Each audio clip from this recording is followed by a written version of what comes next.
Is it disturbing for you to have the screen? You want me to cover? No. Can I keep it like this? Yeah. Make it a bit easier. Yeah.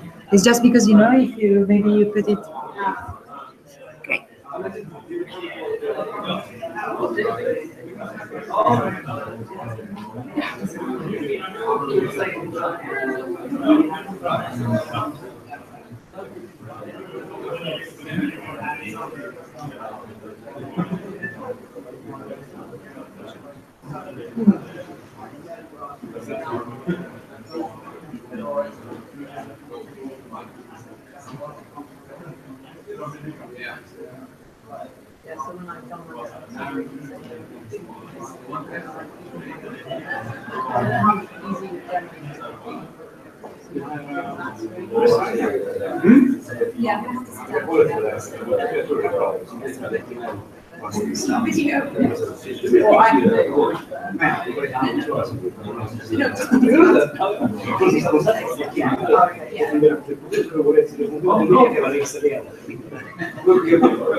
Just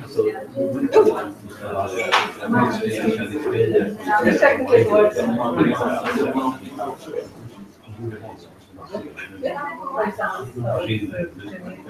Did she?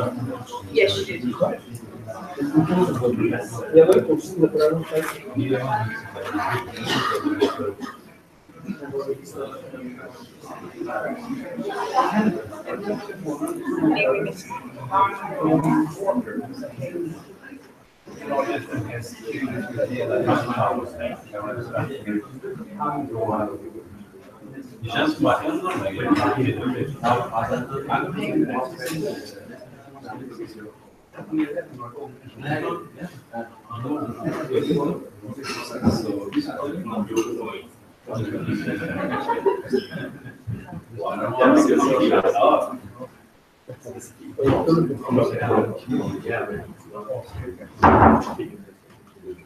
Okay. So this session we're going to have before lunch is going to be presented to you by two members of the FT products team, Claire and Alana, who are going to talk about Lantern. And so you've seen screenshots of it. Neil? They're going to talk about how they developed that with editorial, working very closely with them to make sure that they really got what the internal customer was after. And one of the things is as we walk through the FT building later to get up to the 6th floor, you're going to see some of these streets. You're going to see some of these things actually in action with the data, with what's going on the website right now. So it's very much going to be something that will come alive for you later on this evening. So I believe we're starting with Claire. Yeah. Did I do a bit of an intro? Claire and Alana. So hi, my name's Claire. I was the product owner for editorial technology as a program. What is EdTech is what we call it. It's effectively a bunch of smart technology people who I get to work with. And what we try to do is make the newsrooms life easier effectively. So we're giving them the tools that they need to make their best journalism possible in the easiest way possible, and we give them the digital tools they need to do their job. I was a product owner in 2015 when we started building Lantern, and 2016 when we launched it, and I've been a product owner for the program this year. And I moved into the customer-facing product role on our FT.com program and passing over the reins to the talented Alana. I'm going to be speaking in capacity of being the internal customer in this presentation. So I was working on a team called Audience Engagement, who were started as a team that would be focused on growing our audience. But actually, the way to grow our audience really turned out to be through internal innovation, so through growing the newsroom's capabilities, really, and growing our ability to kind of access and understand data was a huge part of that. So I worked with Claire throughout the process to make sure that we're building the right product that suited people's needs, and helped a lot with the rollout. And the rollout part was really key, so I'll be going into more details about how that works and taking over for Claire next week. Yeah. Cool. So we'll try and keep this an interactive session. Please ask questions throughout. I know it's a slot before lunch, so I ask for your patience. I hope it's interesting. But where we're going to start is at the beginning. So why did we build Lantern? So we started off building Lantern as we would any internal product. And that's always, first of all, looking at the customer. So if we rewind back to 2015, Lionel Barber was or is the FT editor, and he, yeah, definitely is still, he launched the digital newsroom strategy. So what that was all about was basically taking the newsroom's focus from print first to digital first.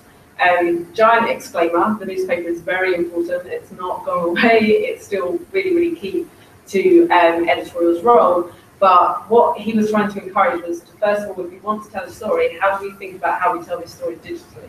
How do we tell it in the best format possible? What audience are we trying to tell the story to? And really flip the mindset of the newsroom. So what they did was focus on digital journalism as the primary, how do we do this first? And then it kind of flowed into a very efficient, but tried to reduce the actual time taken of the workflows around the newspaper.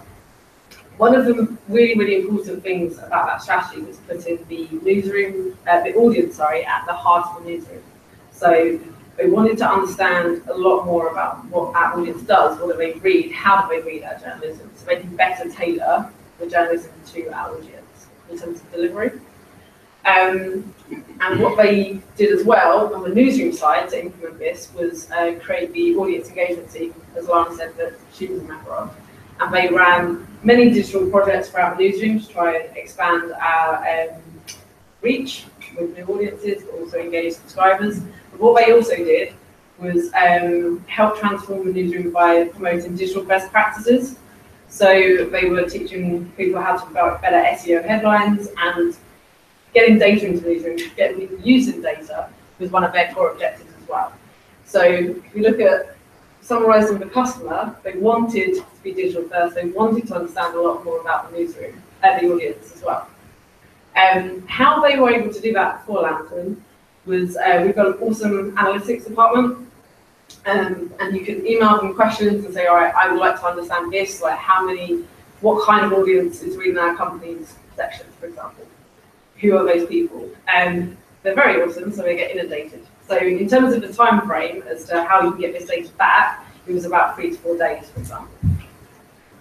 Mark at the back, who I think you've already heard from, he worked on a kind of proof of concept from Build Betsy, which was a really quite lightweight tool, but it basically enabled you to look at lots of articles and get some basic data presented in quite a simple format. Sorry, Mark. But it was a very quick, prototype. So he built that in his spare time. I have no idea how he did that, but it was a very lightweight, easy way for the newsroom to try and get some small level of data. And about 40 people used that. So if we kind of summarised the newsroom's appetite to data at that point in 2015, is they wanted to understand lots about our audience. They didn't really have the tools to do that themselves. So what our question was to ourselves was, right, how might we help the newsroom better understand the FT's audience? So within the next thing we looked at was externally. So we know we have a customer problem. How can we go about fixing that? So other newsrooms were using Chartbeat, as were we, which was basically to see how stories are performing on the homepage. But it was quite interesting because at that time, The Guardian had just, I think, about a couple of months released OFAN. So they were starting to build their own tools. Because one of the things we did was look externally and said, right, okay, what if we know we need to get audience data into the newsroom and how our content's performing? Can we just go buy something because that'd be grand? No, was the answer. A lot of the tools were very much how a website behaves, so it would give you information as to who's coming to what pages, where the bounce rates are to pages, and where people go. It wasn't telling you much stuff about actually journalism, and it wasn't able to. It was very much tools for data scientists and not for journalists. So when we looked externally in the market, there wasn't really anything focusing on content. It was very website based, and other newsrooms had started to build their own tools with quite good success at The Guardian. So the next thing we looked at was, right, so there's a customer need, there's not really much out there, should we build this ourselves? So this is a data tool, it's trying to encourage data-driven behaviour. That is all what the FT is about. So in terms of FT strategy, tick. Newsroom, very much again another tick. They wanted to use data, they had the audience engagement team who were prepared to try and evangelise that throughout the newsroom. Technology had just started the editorial technology program, so our technology department said, here's an entire group of people, please go away and improve tools for the newsroom. So the investment from technology was there in terms of the newsroom tools. But also we really started to expand our data platform. So we'd just built our own bespoke tool, NGDA, which is, I think has already been explained, but it's the thing that basically takes all the customer data off of our website and puts it into the system so we can use. So in terms of strategically, was it worth our while investing our time in the ability to build this bespoke tool? Because it wasn't going to be an insignificant effort, and it definitely wasn't in the end. And strategically, it kind of ticked all the boxes. So everything kind of lined up, and the three things actually working in harmony enabled us to build Lantern. And it was a very good decision for us to say, okay, let's invest our time, our money into this as a product. So how did we actually go about doing that? So there was 3 core principles, but we basically ensured we kept throughout the project. It's a tool for journalists, it's not a tool for data scientists. If you put loads and loads of like jargon in there, that's just going to annoy people, people are going to switch off. And our journalists are very time poor, they're ridiculously busy people. I have no idea how they feel where they drop in their hours, so we needed to make it quite quick and very journalist-centric. But we also wanted to make it user-centric. So we wanted to build this tool in a way where we involve them all the time. We wanted to get feedback. We didn't want to go build something and then just throw it over the fence or give it to them and say, have a go. We kind of wanted them to be involved in that process because we felt that would help us build a better product. And we didn't want to build something for a year and then give it to the newsroom, and then the newsroom just looked at it and was like, that's really not going to answer our questions, that's not going to help us. So we built the minimum viable product, and there's challenges around that, which I'll talk about later. But we basically wanted to get something out to the newsroom as early as possible to work out if we were along the right tracks. Were we heading in the right direction? Is it something that's useful, and is it worth, therefore, another like 10 developers spending another X few months to build, for example. So in terms of working out the what, as in what should Lantern be, we're really lucky that the FT newsroom completely understand the value of us sitting down in the newsroom. So these are three of regular people from my team, and this is the FT newsroom. The newsroom has actually made space for us to sit down there, so we're next door to our customers, which is completely invaluable, because what that enables you to do is pester them a lot and drag them into the process as much as possible. So we can go talk to them, we can observe how they're using different systems. If they're struggling with something, we can just go and say, oh, what do you think about this? Let me show you how to do that. We can build up not just a relationship with the newsroom, but a partnership, because we're actually down there and they're like surrounded by our team. Because what we also wanted to do is not just have a few people talking to the newsroom about how to build Lantern, we wanted the entire team to work very closely with the newsroom. So what we did to begin with is we all kind of turned into media journalists and just asked them loads of questions. We wanted to really understand, how do you currently use data? If you don't, why? What do you do with it? What's missing? What frustrates you that you don't know about our audience? So we got loads and loads of informal interviews. When we were talking to the newsroom, we didn't want to cut anyone out. So we spoke to senior management, journalists, desk editors, every role going, because it became quite clear from the start that everyone in the newsroom would want to use Lantern. So the newsroom can be a bit of a hierarchical place at the FT. So for us, getting senior management brought into the process early on was really helpful, because they were, if you have a senior editor who's an evangelist of Lantern and is seen using it, that's really quite powerful. So we managed to get them very much involved in the process. What that ended up though was a bit of a headache, because as you saw here, we kind of had like a giant list of requirements. Like we want to know everything pretty much. And our challenge was, how do we go from that giant list of this is what I want to know to making something very, as we said, we're a journalist, not a data scientist, very easy to use, small, so we can release it, see how it goes. So what we did was create these things called user journeys. So I can't draw at all, but that doesn't have to hold you back. So it's basically a story and a scenario. So this was our example. We made up a reporter called Bob. He's published an article. He's been on a train, believe it or not, that's meant to be a train. And he's on his mobile phone and he's asking how his story is going. Unfortunately, it's not going that great, so he gets on emails, calls, whatever, our social media team in the newsroom and says, can you help me promote my story? I think it's a really good story, it should be doing much better than it is. They'll promote it on Facebook or Twitter. He can then see his page views going up, his audience going up for his story. These are the kind of scenarios that we ran through. And we involved the newsroom in this for two reasons. First of all, we had our developers in the room, me in the room, newsroom in the room, and the developers were then able to really understand how their customers were going to use the product. But it also started getting the newsroom thinking about how they could use Lantern, because this is a newsroom at the time who weren't that very weren't that friendly with data, weren't that familiar, so they started to think about how it could actually play out in their roles. So we had, I don't know, about 15 to 20 of these, say, for example, and then what we're able to do is put these up all on a wall, and then say, all right, here's the different ways you can use our product, in imagination land, because it wasn't built. What ones are most important to you? So what this enabled us to do is then to prioritise. At this point, I'm going to stop talking. Alana's going to kind of give her perspective from a newsroom as to how they feel about getting involved in our processes. So it's really important for the FT newsroom to feel a sense of ownership over this. We wanted it not just to be something that was developed and then handed over to us.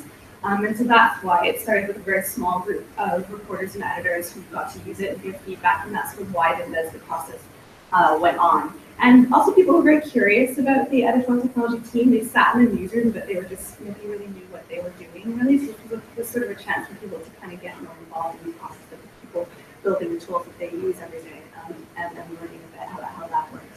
On the dev side, they definitely got to learn a lot more about how journalists work. We've had a lot of busted and just had a much better relationship between the two teams afterwards. And it, as Claire just said, it was a really good way for everybody to kind of understand each other and be on the same page as we hit going forward. And we think in the end that the end result was a lot better than had we not worked together and done that kind of handover at the end. Everyone kind of knew what to expect. They knew it was coming. Even if they hadn't actually played with it or seen it, they'd probably heard that it was coming and were much more interested in getting involved with it from the launch. Can it be like one of these myths that developers are these guys thought about journalism? Do you have an example? I think that editorial is. I think I get a lot of questions from all of the business, and not just developers. And it's a bit of a dark. It's seen as a bit of a dark art. Nobody really knows what goes on in editorial, and they don't understand how we choose stories and why we do the things that we do. Why why we did this story, not that story. And I think it sort of got people understanding a bit about how they were going to use data. It wasn't going to be, they don't have time to go and look at everything. They just need the kind of key quick stuff that they can just scan and look through right away. So it would help them kind of think about what those key points were and how to present it to them. And we weren't able to get that without actually sitting next to them and seeing what it is they needed when. Yeah. Did everyone in the editorial team see the value of this work right away, or was this more of a process? I'm going to talk a bit more about this soon, but it was more of a process. We definitely had a core group of people who used Betsy often, multiple times a day, and were loving it and obsessed with it. And then there was a much larger group of people who were a little skeptical. I'm being completely honest, like slightly worried about data kind of diluting the purity of the journalism. And a lot of the work we had to do during the rollout was kind of explaining what we were trying to do and dispelling those myths and being like, no, we're not going to be data led. We're going to be data informed. And it's actually going to help you do your job better. You're not going to let the numbers tell you what to do, but the numbers are going to help you to do your job better. So we had to do a lot of that post-launch to kind of get the word out to everyone. Because we're a pretty big newsroom, there's 600 people, so there's quite a wide variety of personalities and experience within that group that we sort of had to tailor the rollout to meet the needs of all these people. And we kept the newsroom involved because when we transitioned from the what, so we kind of had this long list of what they wanted, we kind of knew how they wanted to use the tool. We actually had to then build this thing, and we had to work out how we were going to do that. So what we wanted to do, as I said earlier, was build something very, very small, so we can release it quite quick to the newsroom, get their feedback, and then continue to build and improve on it. That's how we approach product management at the FT. It was really difficult because we had Betsy, which was doing a really good job for those 40 people. They were really happy, but we had the challenge of reaching a wider newsroom. But in order to reach a wider newsroom, we couldn't really give them a really early, rough and ready product because they kind of would have just batted it away. Because as Alana said, there's a lot of data skeptical people in the newsroom, and I haven't got time, this is just another thing I have to do. So we had to try and find a balance between a really minimal thing that we can release quite soon, but also making it usable and really quite a high quality product to try and encourage people on board. So in terms of how we got to that point was, first of all, just started off some very informal sketching. I, again, can't draw, this was on my work of art, and this kind of came back to an example of why it was useful to get the newsroom involved, because they're so time poor that they didn't want to come in all the time and read loads and loads of data about their article. So one thing that we kind of kept as a principle from the start was you'd go in, you'd see your summary, some high-level stats. If you wanted to scroll down a little bit further, you have got a little bit more detail about this article. And then if you had a little bit more time on your hands, then you can go through with more detail. And this is one of the early concepts that we had that came out of these sessions, because the journalists were in the room, because although they, in their interview, said it'd be great to know X, Y, Z, etc., they didn't, when we kind of said, how do you want this information presented, they were like, oh, I can't read all that information at once, I'm a very busy person. So by having them involved with these kind of sessions, it was really useful. And then we were able to take these very informal whiteboard sketches and then put them into a little bit more sophisticated wireframe. We were trying to do wireframes on mobile devices as well, as a way of like shrinking the information down on the screen, trying not to have so much data in there, and again, trying to make a smaller product. And then what we ended up doing was put in like a printout of wireframe A versus wireframe B. So if we're a customer-facing product, we'll release on ft.com a feature, and we'll give the feature to half people and feature to another, and then see who engages with it more or does a certain behaviour more. That's A/B testing. With the newsroom, we haven't got enough journalists to really do that. So what we did was create like basically just printed out different wireframes, did A/B testing like that with them, and said, do you prefer this layout, do you prefer X, and kind of built up the picture of the tool from there. We don't have an ft.com section called Wibble. This is just an example, because what we then did was, as we started building out this product, it was very rough and ready, but we created a beta group. So we had about 14, 15 journalists who were quite enthusiastic, really looking forward to London arriving in the newsroom. And I'd emailed them pretty much, I think, like every 2-3 days, and just said, we've added this to the tool. And what we did was just give them a URL which they can go log on to the tool and have a play with. So it was data that was rubbish, but it was all about how we're actually presenting the tool, how they find stuff and search, that kind of examples. And they were really, really helpful for us, because not only did they test the product as we were building it, but they were then the evangelists in the rollout, so they persuaded other people to use it. And Alana's going to talk about that in a little bit more detail. But then our next stage of how we built Lantern was, we were at a point where we had this really keen beta group. They were using it, they were very aware that it was a bit rough ready. Sometimes you hit a button and it just completely died. But we got it to a point where it was a little bit more sophisticated, and we're like, okay, we think we could actually release Lantern now. So what we did was user testing. So we got a developer to sit with a newsroom person, and then just go through different scenarios. So, for example, testing out our Lantern search. We're like, can you find your most recent article? And then go have a play, see how it works. Can you go tell me where your audience were located globally for this story? They would navigate through, see how they understood it. And what that enabled us to do was the refinement. So again, coming back to these core principles, it's for a journalist, it has to be easy. So this was our way of testing whether we had all that input and made a really easy to use product. And this was one of the learnings for me, is that things don't always go great when you're building products. Sometimes there's stuff that you kind of look back and you're like, oh, why did we do that?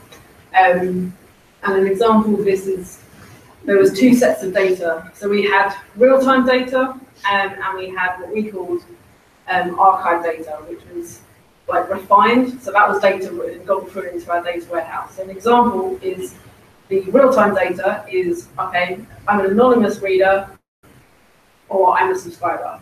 The refined data, which would come 24 hours later, would say, I'm an anonymous reader, but you actually saw me 5 days ago on the same device, the cookie's there. So I'm not really that new to the FT. What we had was those 2 sets, And they're very different data sets, they're in very different formats. So to try and technically merge them into one was just a non-starter for us. So what we did, in our wisdom at the time, was have a live and an archive tab. So when you just publish your article, you can use a live tab, and that will show you your data in real time. And the day after publication, the archive tab will become active and show you more enriched data. During our user testing, a lot of people were confused. They were like, why is some data here at this time and some data there, and why does that data catch up? And we're like, okay, so we can't really resolve this technically, so we can resolve this at the point of training. So when we trained people, and again, Alana will talk about this, is that we made a really big deal out of this, and we kind of explained how it worked. On reflection, I think we killed it about a few months after release, because it just didn't work. It was very confusing to try and explain as a life cycle of an article goes on, why data appears here and magically appears there. It just didn't work. It was very confusing. It was putting people off using the tool. So one of our big learnings was that happens. If you build a product yourself, that's fine. Things go wrong. You release something like this, it really makes sense. It's not a problem, and it will be, but you can pivot and you can change. And that was our other learning, because hindsight is a wonderful thing, but what we could have really easily quite done was just use real-time data. We could have just used it on an article page, section page, and just said, here's a tool that will better present to you a week's worth of data. But we didn't, so that's fine. So our MVP was actually probably bigger. So the learning that I got there is that for us, yes, hindsight again, but it was much better to do by try by doing, or how you say that, but release the tool, get people using it, and then kind of continue to build on it. Because these are the like really valuable things you learn as to kind of ensuring a product is then used more and more in the newsroom. So it not going perfect is fine. And that kind of links on to Lana now, who's going to start talking about the rollout. So this was a really obviously key part of the project. Once you have this amazing tool built, it doesn't matter how great it is if no one's using it. And our goal really is to get more people using it. And that's, we wanted everybody to use it every day, all the time. And that would be so useful that you can't do without it. The first step in that is, because as Claire mentioned, we have a fairly hierarchical basis. It's just getting buy-in from the senior levels. So we showed all of the senior editors at their lunch how it worked beforehand, with the idea that they would then take it back to their team and encourage everyone else to use it as well. We changed the format of morning conference. It was previously just a very formal, everyone goes around the table and says what they have coming up that day exercise, and introducing a lot more discussion about data and how things went yesterday. Yeah? Can I just explain a bit more about the morning conference?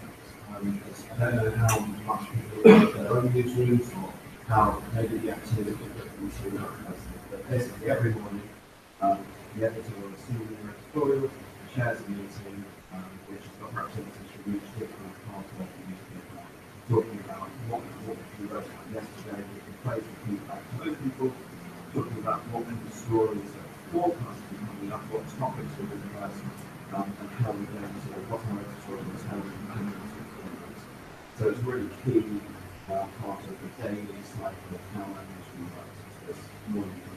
Sorry. Yeah. And so after the change, someone from audience engagement will come and speak a little bit about how yesterday's kind of stories went and how strategy worked, and often give some tips for today. Like, you know, the data shows people are very interested in this topic. We should consider doing a follow-up on this story.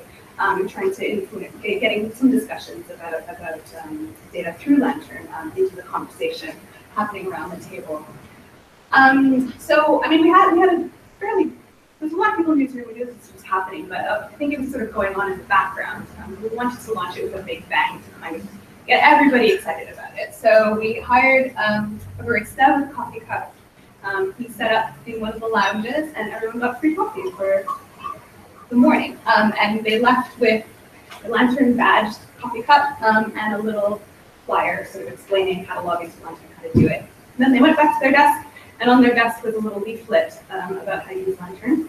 And there was posters up everywhere. That was the initial sort of rollout part. Then the way the training usually works in editorial is that we have a lunch and people sign up and they go into this big room and sit on a table and somebody kind of shows them on a big screen like this how to be trained in the things that they're trying to do. But we didn't want to do it that way because what happens with that is you get sort of really keen people signing up, and the people who really need the training always find a way not to come. And it's also just a big group. Not everyone feels comfortable speaking up and having some discussion. So it was actually the training was kind of sneaky way of getting in there and doing that data evangelism. Because actually the tool is so easy that you can just go in yourself and look at it. You'll figure it out pretty well. You can muddle around without having to train at all. But so myself and the other people on my team, we just went from desk to desk. Sometimes it was one-on-one, sometimes it was three-on-one. And we talked to people. We went through it. We went through their stories. We went through their section stories. We went through the topics that were on their beat. And that's where that sort of data skepticism stuff was sort of kind of came to light. People saying, "Well, are you trying to make us BuzzFeed? Are we just trying to chase? We're going to start posting cat videos just to get more numbers?" It's like, no, that's actually not what we're doing. Because if you look here, the data shows that our readers don't even want that. They want stories about Goldman Sachs, and they want us to cover the stuff that we think that we're really good at. They don't want cat videos from us. And you can see, and people were very surprised to see how their own stories are ranked and who was reading their own stories. And so that was very interesting. Discussions came from that that helped the tool kind of grow in adoption.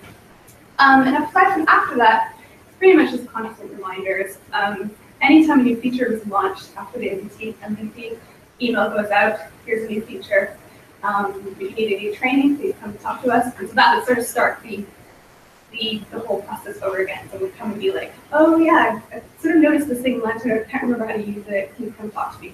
And so every time an email went out, the feature went, with another opportunity to go and talk to people and do this evangelism one more time. So I think that doing this one-on-one took forever, but really paid off in the end. Because I don't think we would have reached the people that we needed to reach if we hadn't done it that way. So since then, the audience engagement team ended up being kind of the intermediary. So what happens when we went desk to desk was that people would then come back to us, oh, this is a really good feature, but I think you could have done it this way. Or I really need this for my job. Maybe you could ask them to do that. And so we would take that feedback and bring it back to the team. When people had questions, either about the data or they wanted to report a bug, we made a couple of different ways to do that through a Slack channel where you could send the team directly a message. Or for people, not everyone's using Slack in the newsroom, they could just send it to an email address. And then we started working a lot more closely with the developers after that. So whenever they're about to launch a new feature, someone from audience engagement will go and review it. And then we will write the release email and send it out to the user in the language that we know that journalists use. So that was kind of the in-between, I think. One mistake that we did make was we have a lot of journalists who are not in London, and we didn't do as good a job at getting out to them as we could have. We sent them, I think the New York office got a whole lot of candy and they got all the flyers, but they didn't get the coffee cart. So New York and Hong Kong were sort of fairly all right. We sent someone to Hong Kong to do some training. And we have some people in New York who did the training as well. But we actually have correspondents scattered all around the world. So the Berlin office didn't quite get it at the same time as others, and it took a long time to kind of reach everyone. And I think there's probably still some people in Latin America who haven't used Lantern because they haven't been in the office to see it. So we could have done a much better job at kind of thinking about how to reach the people that were going to fall through the cracks. So what now? So I'm the new front vendor on this. We're in a situation where, okay, so we're newsroom 600, 2/3 use it each month. By that I mean that they log in more than once. There's a fairly large group of that are obsessive. We have one columnist who is so obsessed with Lantern that he had to give it up for Lent last year because he was just checking it too many times a day. And we want more of those kind of people. I think that's the kind of people that we were hoping to create with Lantern. But then there's a sort of bigger group of people who are using it, but maybe they're not using it necessarily every day. They're not using it to make decisions. They're just kind of going back in to validate things they've done, seeing stories they thought would do well, but not necessarily learning or taking anything from it. So we have introduce some new features to Lantern that will help people integrate it into their jobs. We do that by making Lantern a little bit more actionable. So right now it just kind of says, here's some data, but not necessarily here's what to do with it. So we're working on some ways to get that into Lantern. Just can't give you any details now because I haven't worked on it, but yeah, just working on ways to make Lantern more useful and to embed it more into people's daily jobs. And another thing we want to do is integrate it with other tools. So for instance, I mentioned Slack, getting some data into Slack so that people can have it when they're there, when they need it, they can query it, they can get some story results in there. Other tools that we Newsroom uses, we use charts, we use our CMS, there's lots of possibilities there. Essentially make it like the brand for getting data. And also just to keep the user involved in this process. The questions that we're starting to get are getting more advanced. I think people, at the beginning, it was a very simple tool. It was designed to do one small thing.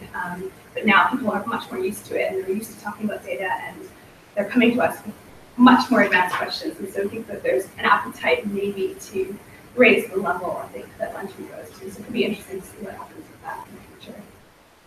And I'll show you how it works. I have one question. How do you avoid featureism? Like people most often these kind of power users, they come and request one more things and then you end up with a complete unrelated system. Yeah, you should probably ask. How do you kind of, Yeah. what goes in and what's probably not because it's too complicated? So one of the ways that we were able to reduce that big list down to a smaller list of what to put in Lantern was actually ask the question as to what you're going to do with that data. So, for example, it was finding that balance between giving people information they wanted to encourage them onto Lantern without overloading them. So one of the examples are knowing where your audience is, who's read that story. You can't really change where your story is going to be written, for example. So going into or where your story is going to be read, going into massive amounts of detail for that is probably not useful. But going into detail, so someone was like, I want to know exactly all the different countries in this Asia or something like that have read it, all this kind of stuff. Where what would probably be more useful is if we were able to illustrate where people wake up at different of our main time zones and where people how people are accessing their stories at different times of the day, so people know how better to promote it and stuff like that. So what we try and do is just ask a question of when everyone says, I'd like this data, I'd like this data, I'd like this data, ask them how they would actually personally action that data. Because if they say, oh, it'd just be good to know, then that kind of goes on the list of, oh yeah, it'd be good to know. Where what we try and focus on is the data where they can actually do something and change how they're going to write a story or how they're going to promote a story and stuff like that. We also, as Alana will find out, product managers not always the most popular people because the teams are always working on lots of other things.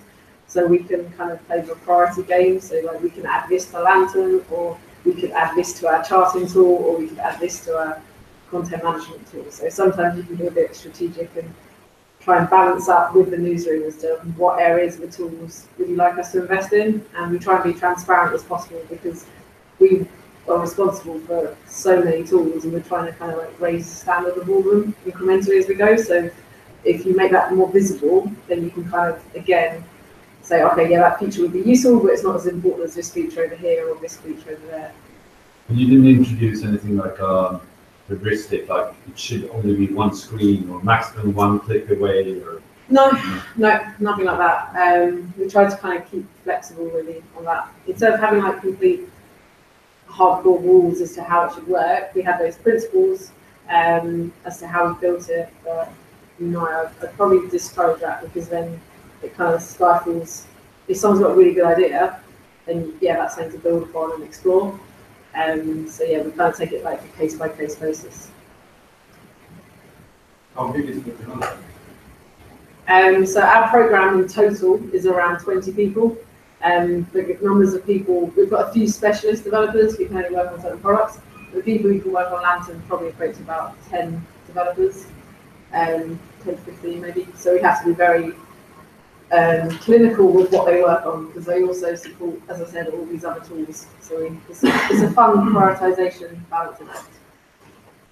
work time is not full, it's not accountable to people working full time on this. No, that's what I mean. We try to make sure that we've got a couple of different technology stacks, and so it tends to be people with primarily skills that could be used, but also there are a bunch of other editorial products that are also that same technology. So how we do some of the charts is also from that same group of people.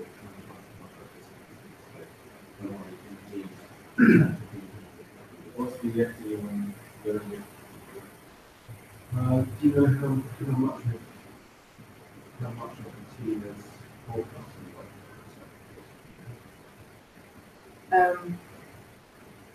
Might come back to you. Yeah, might come back. It's a bit, what we try and do is be a little bit more outcome driven and flexible in our approach. So as the year progresses, if we're trying to improve the efficiency of the workflow of all of our tools, we'll kind of decide as we go and make improvements to different tools as to what we should then work on next. So we don't kind of upfront allocate, like we'll spend like January to March on Lantern and we'll forget about it. We'll try and kind of incrementally improve it. But in terms of just to get it going, it was a real big focus for our team, and that was probably around a team of 7 for at least like 6 to 8 months of just focusing on Lantern. But now we're kind of in a position where we've got a lot of good products to a certain level, so we kind of try and multitask as best as we can and work across all of them. Can somebody help me show a website on here? Maybe support.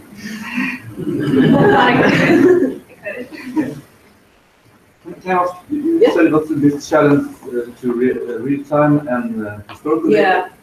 And you choose real time data on the... Yeah, so what we've ended up doing now is basically creating our own Elasticsearch database. So we've got 6 months of just data in Lantern that we host ourselves now, because we found that going out to get real-time feed and then going out to our data warehouse was just too complicated in terms of the user experience. So after 6 months, yeah. And this is a constant sticking point, which we haven't really worked out with the newsroom yet, because they love to be able to, like, the real good thing about this is that they don't have to rely on someone to go get the data. But storing like a year's worth of data ourselves, where it exists in another system, is duplication. It's also very expensive. So what we've tried to do is say, right, we can afford to store up 6 months to make Lantern as quick as possible, self-service, but beyond that point, you then have to like email analytics, or it's a bigger question. But the newsroom would love us to have like a year's worth of data like that, but yeah, money is what comes, so we're trying to be as efficient as possible. The use case we are having is what from a year ago, what has happened then? Yeah. So what we try and do is, on those scenarios, stuff like budget reports or elections, something that's happened like this time last year, say, how do we cover it this time? What we're trying to encourage the newsroom to do is, as they're a little bit more, as data's part of their culture and more part of their newsroom, we're trying to encourage them to be a little bit more prepared. So if you know it's coming, ask like a few months in advance, how did this go last year? Because Lantern, that's not the use case of Lantern, but they're busy people, and so yeah, it's just finding that balance. Okay, I'll show you a few things about how it works. So the navigation is search-based. Anything in our CMS that has a tag for an author, a section, a topic, we'll have a page of Lantern where you can go and get data about that particular tag. It's intended, the homepage is intended so that you can come in and just get a quick, you can come in the morning and get a quick overview of what happened yesterday. So just really quickly, doing it by page views here, but what were the most recent stories today? If you click on the highlights here, you go into a little bit more detail on that.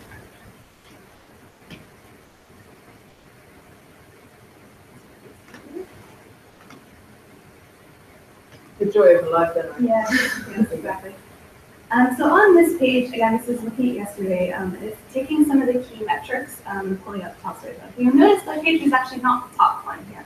And this is because we use it as a metric because we do care about reach, but we also care about other sort of more engagement metrics. So people who come and spend a long time and then go on to the other stories. You can see here, and you know, comments is something that we care about in editorial, and we develop, and we put some effort into making sure that they're good and our readers value it. We get page views a little lower down here. And then we're also trying to grow our reach through social and search, so we pull those out, especially here at the bottom. Then if you want some more details about what's happening now, we have this page called team. This is probably the most used page in my experience. So all the sort of main news editors will have this open most throughout the day. You can change the time frame. This chart is sortable by the different metrics. So again, it's default page views, but you can do time on page, get the top stories on social, search, comments, and then easily get to that story on the site. Here. There's sort of a quick chart here, just at a glance, trying to tell you whether a story is rising or falling. The FT's peak time of day is actually the morning, and then from there it sort of declines throughout the day. So we're seeing pretty typical chart patterns.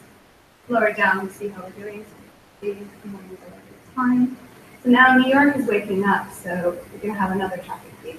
It's very predictable every day. So London wakes up, New York wakes up, and then you get a little bit of a bump in the afternoon in the West Coast. Who are the users? And so all the pages pretty much look the same. I'll go into an article after. So we do talk a lot about subscribers and anonymous. They behave differently. They don't read the same kinds of stories. So it's always interesting to us which topics attract more subscribers and anonymous. It's sort of a balance that we have to keep, trying to keep both groups happy. And then the referrers, of course, social networks, like most of you, I'm sure. Facebook is our biggest one. And then the geography is always interesting. We do pay attention to that as well, because we might discover topics that previously unknown. So for instance, stories about Italy do really well on Facebook, and so you can create a whole strategy around growing your audience based on little insights like that. So let's go into the story.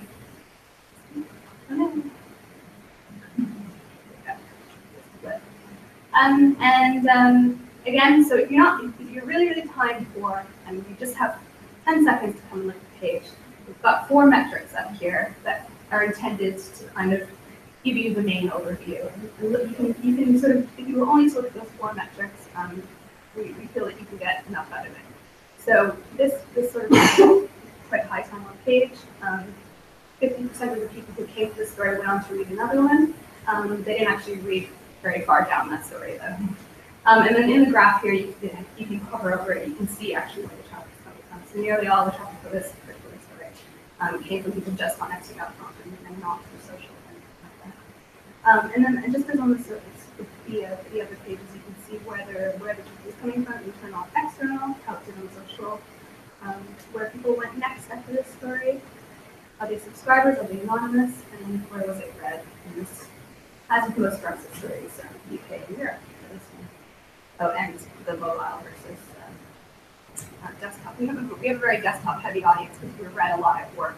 So you see in the morning people reading on mobile and then going to work reading on desktop and then coming up reading on mobile. There's a few other things I mentioned. Like I mentioned, there's quickly installed sections here. There's a page that looks at all the stories that are missing tags. So an editor can go here and fix stuff. So this one's missing a primary theme. Trying to improve our tagging. So this is one page that helps us do that.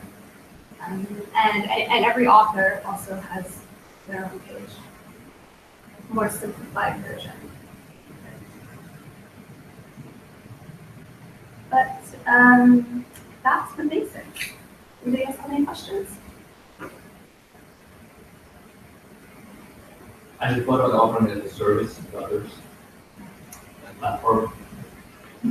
Yes. Yeah.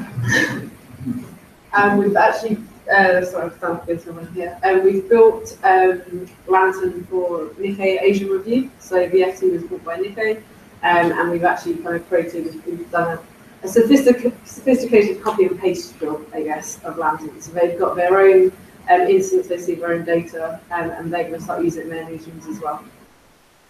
So it can be done. Yeah, great. This just for the editorial team, or just, for example, marketing and other divisions? So when we built Lantern, we said our customer is editorial, that everyone can use it. So at the FT we use Gmail, so anyone with an FT account can log in and have a look. People in our B2B teams and marketing teams do use Lantern, but we were very, very strict in that we will take ideas from everywhere in the business, but we'll prioritise for editorial, prioritise for newsrooms. It's their tool. The teams who do content marketing find it very useful because they can go and look in topics and try and plan their campaigns around what people are interested in. So it does have other use cases. It's not just journalists. Which parts so unique that products in the market can't cover it? For me, it was more how you actually kind of lay out the tool and how you lay out the data. So as I said, a lot of website analytics tools will kind of show you more about how the website is performing, where we've built this to show how content is performing.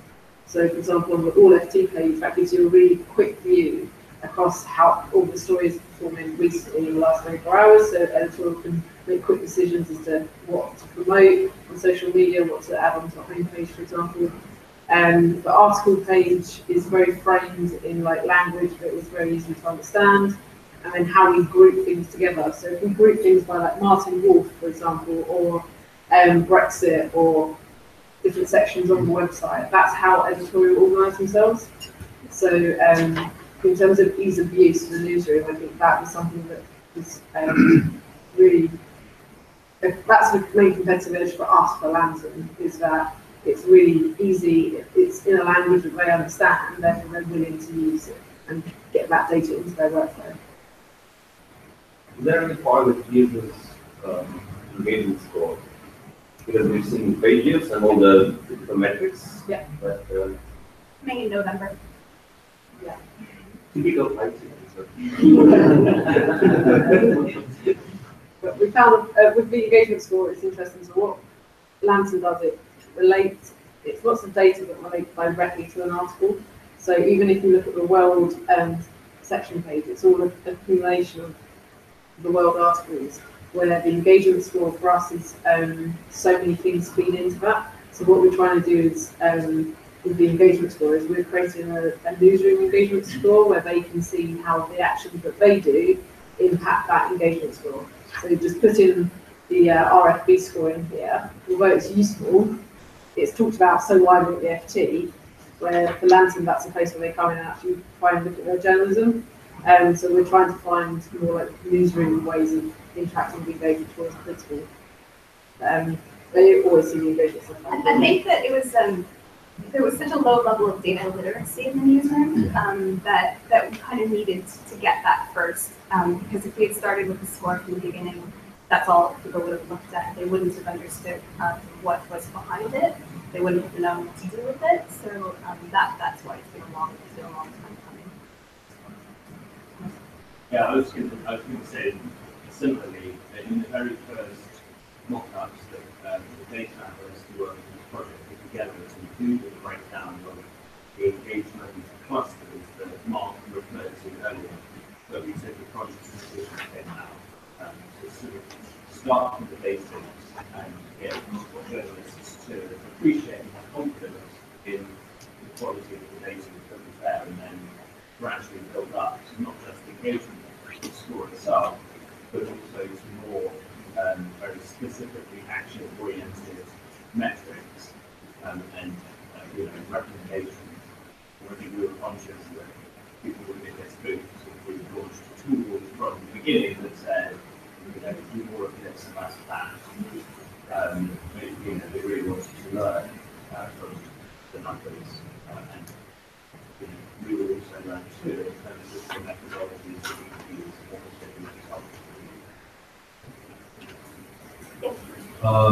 Maybe I didn't see all the details, but I didn't see much of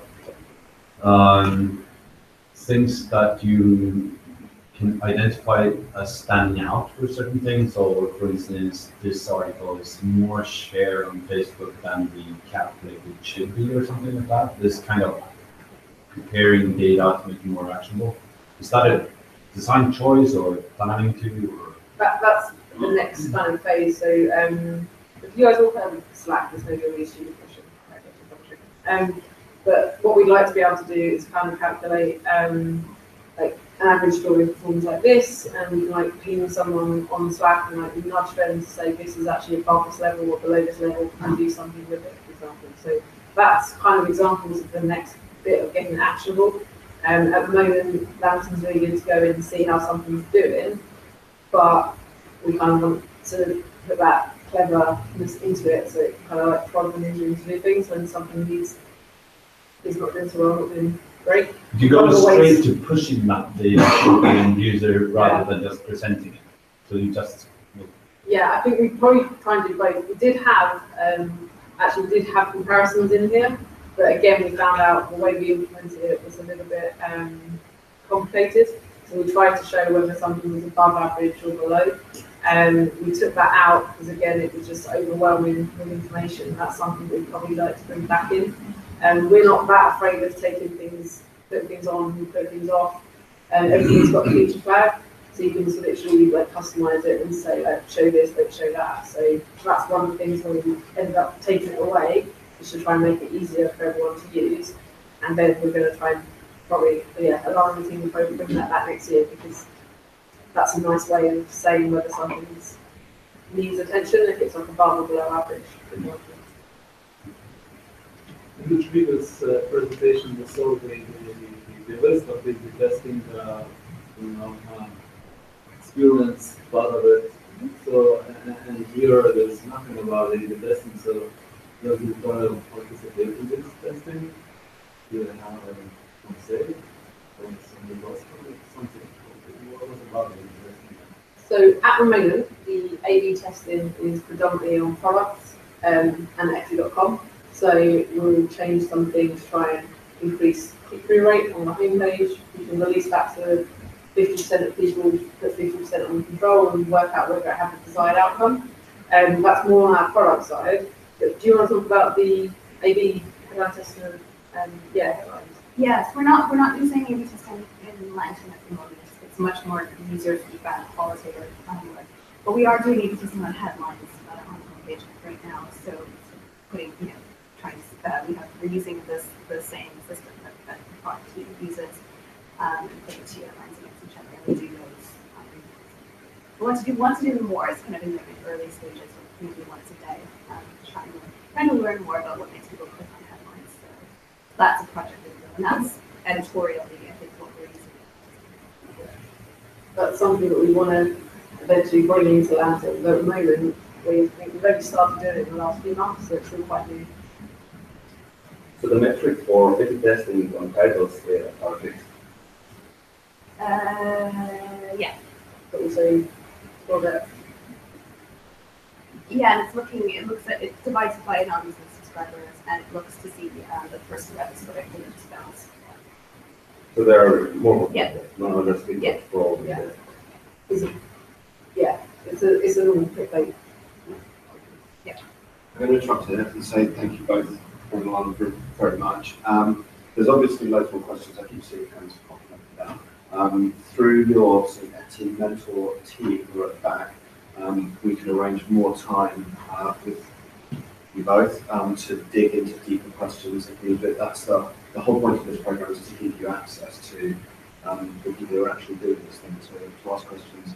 So follow up in November and see how it does indeed tie up with users and with engagement. So thank you both very much. I don't know if you're staying for lunch. You're welcome to stay for lunch, and there's drinks later if you're around. So please do ask people if they have questions. Yeah, so thank you.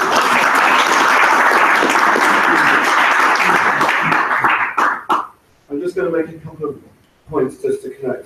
Especially Jorgen was asking about rollout and adoption.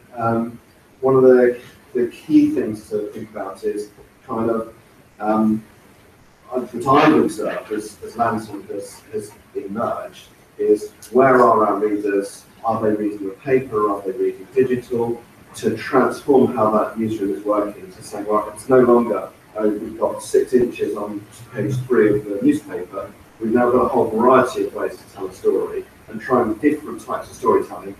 There's an awesome thing we released on the weekend, which is a game, which is the first time we've ever had a game on the front page of the website. So if you want to see what it's like to be an Uber driver, It's a great way to understand a little bit more about the trials and tribulations that actually facing with runners, so that's really worth doing. You saw also the storyboards, the examples they use. We had that example that someone had 2.5 children that were using an iPhone 6, they had average data insight, average data knowledge. This is exactly what I'm hoping that you've been exploring with your interviews over the last couple of weeks. So to that end, I'm going to hand out some homework, or leave these post-its up here, and we've got some instructions for you. This is mainly to help us make sure that we've used the time tomorrow as effectively as possible.